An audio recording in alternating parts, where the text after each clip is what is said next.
Apa nih? Astagfirullah.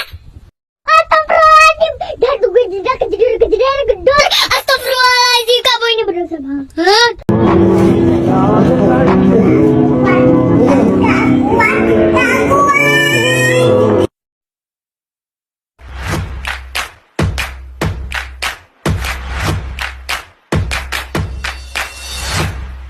Pengertian cairan tubuh. Cairan tubuh adalah berupa air yang di dalamnya mengandung unsur-unsur yang berguna untuk kesehatan sel.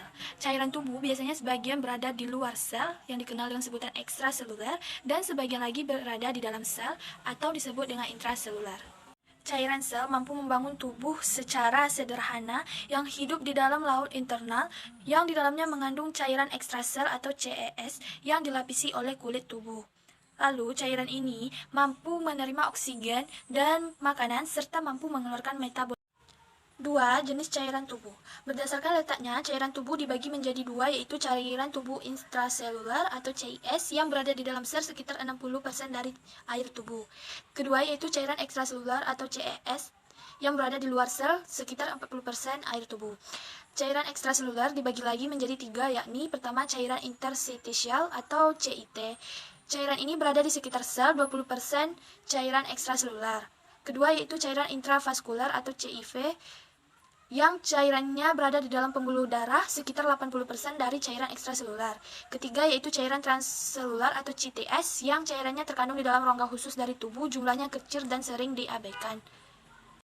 Macam-macam cairan di dalam tubuh. Ada 4 jenis cairan di dalam tubuh. Yang pertama yaitu cairan empedu yang bersifat panas kering dan berasal dari unsur api alami. Letaknya berada di dalam empedu. Yang kedua yaitu cairan darah yang bersifat panas lembab dan berasal dari unsur udara alami dan letaknya berada di dalam hati manusia. Yang ketiga yaitu cairan lendir yang bersifat dingin lembab yang berasal dari unsur air alami, letaknya berada di dalam paru-paru.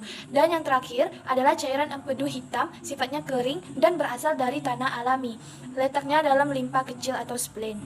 Fungsi cairan tubuh. Cairan tubuh memiliki beberapa fungsi, diantaranya yang pertama yaitu mengatur suhu tubuh. Maksudnya, bila kekurangan air, suhu tubuh akan menjadi panas dan naik. 2. Melancarkan peredaran darah. Jika tubuh kita kurang cairan, maka darah akan mengental. Hal ini disebabkan cairan dalam darah tersedot untuk kebutuhan dalam tubuh.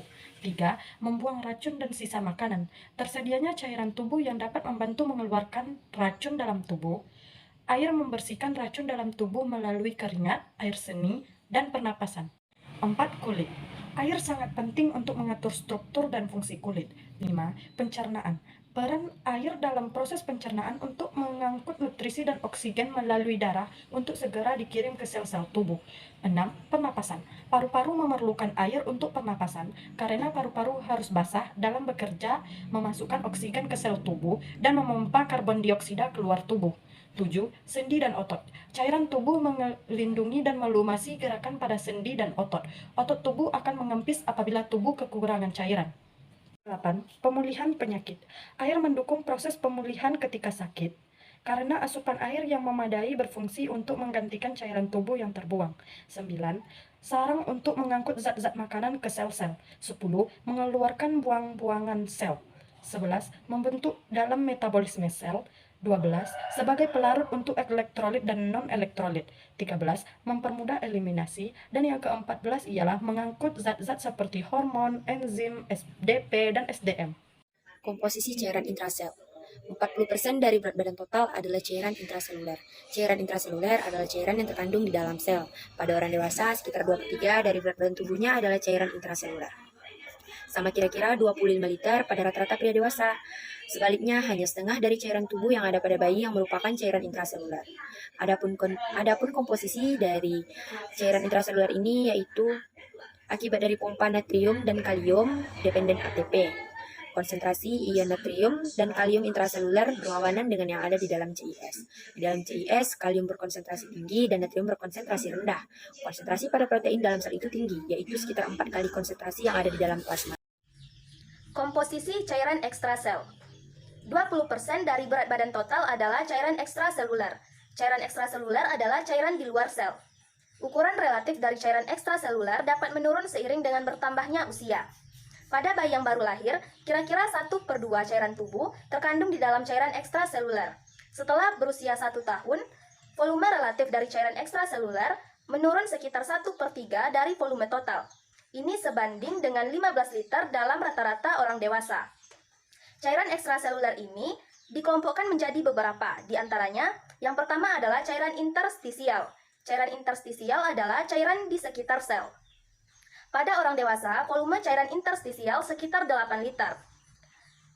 Cairan limfe termasuk ke dalam cairan interstisial. Volume relatif dari cairan interstisial bergantung pada ukuran tubuh. Pada bayi yang baru lahir, volume cairan interstisial 2 kali lebih besar dibanding dengan orang dewasa. Yang kedua adalah cairan intravaskular. Cairan intravaskular adalah cairan yang terkandung di dalam pembuluh darah. Volume relatif dari cairan intravaskular sama pada orang dewasa dan anak-anak. Rata-rata jumlah darah pada orang dewasa sekitar 5-6 liter atau 8% dari berat badan. 3 liter dari jumlah tersebut adalah plasma dan sisanya sekitar 2-3 liter terdiri dari sel darah merah yang mentransfer oksigen dan bekerja sebagai buffer tubuh yang penting serta sel darah putih dan trombosit. Tetapi nilai-nilai tersebut dapat bervariasi bergantung pada jenis kelamin, berat badan, dan faktor-faktor lainnya. Adapun fungsi darah diantaranya mencakup pengiriman nutrien, misalnya glukosa dan oksigen ke jaringan, transfer produk sisa ke ginjal dan paru-paru, pengiriman antibodi dan sel darah putih ke tempat infeksi, transfer hormon ke tempat aksinya, dan sirkulasi panas tubuh. Dan yang ketiga adalah cairan transselular. Cairan transselular adalah cairan yang terkandung di dalam rongga khusus dari tubuh. Contoh cairan transselular adalah cairan cerebrospinal, perikardial, pleural, sinovial, dan cairan intraokular serta sekresi lambung. Pada waktu tertentu, cairan transselular dapat mendekati jumlah 1 liter. Namun sejumlah besar cairan dapat saja bergerak ke dalam dan keluar transselular setiap hari. Sebagai contoh, saluran gastrointestinal secara normal mensekresi dan mereabsorpsi 6-8 liter per hari. Adapun komposisi dari cairan ekstraselular yaitu plasma darah dan cairan interstisial memiliki isi yang sama yaitu ion natrium, klorida, dan ion bikarbonat dalam jumlah besar. Tetapi sedikit ion kalium, kalsium, magnesium, fosfat, sulfat, dan asam organik. Perbedaannya adalah dalam hal protein. Plasma mengandung lebih banyak protein, sedangkan cairan interstisial mengandung sangat sedikit protein. Pengertian dan peranan tekanan hidrostatik. Tekanan hidrostatik merupakan daya yang dikeluarkan oleh cairan yang ditekan terhadap dinding pada kapiler. Tekanan hidrostatik sama dengan tekanan darah kapiler. Tekanan hidrostatik kapiler cenderung mendorong cairan keluar pada dinding kapiler. Tekanan hidrostatik lebih tinggi di ujung kapiler arteri dibanding dengan ujung vena pada kapiler. Tekanan hidrostatik interstitial tidak ditemukan karena cairan interstitial secara terus-menerus dikeringkan oleh pembuluh limfa.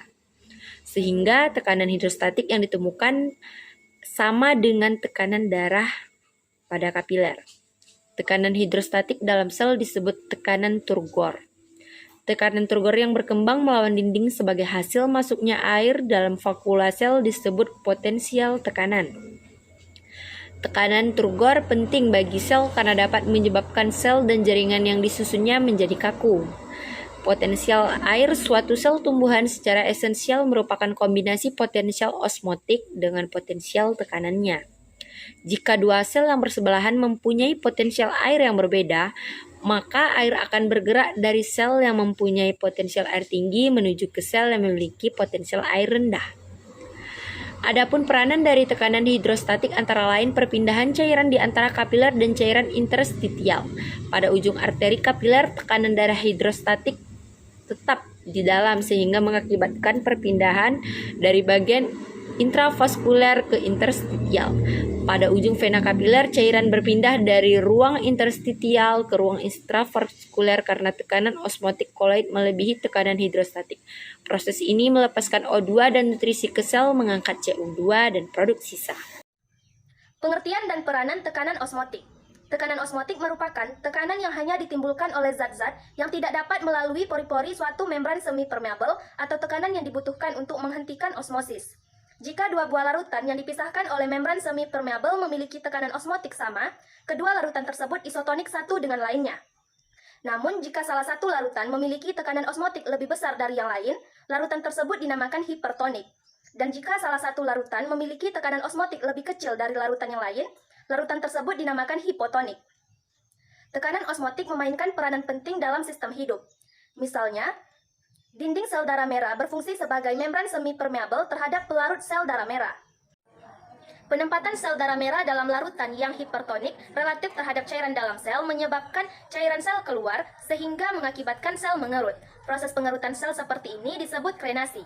Adapun penempatan sel darah merah dalam larutan yang hipotonik relatif terhadap cairan dalam sel menyebabkan cairan masuk ke dalam sel sehingga sel darah merah akan pecah.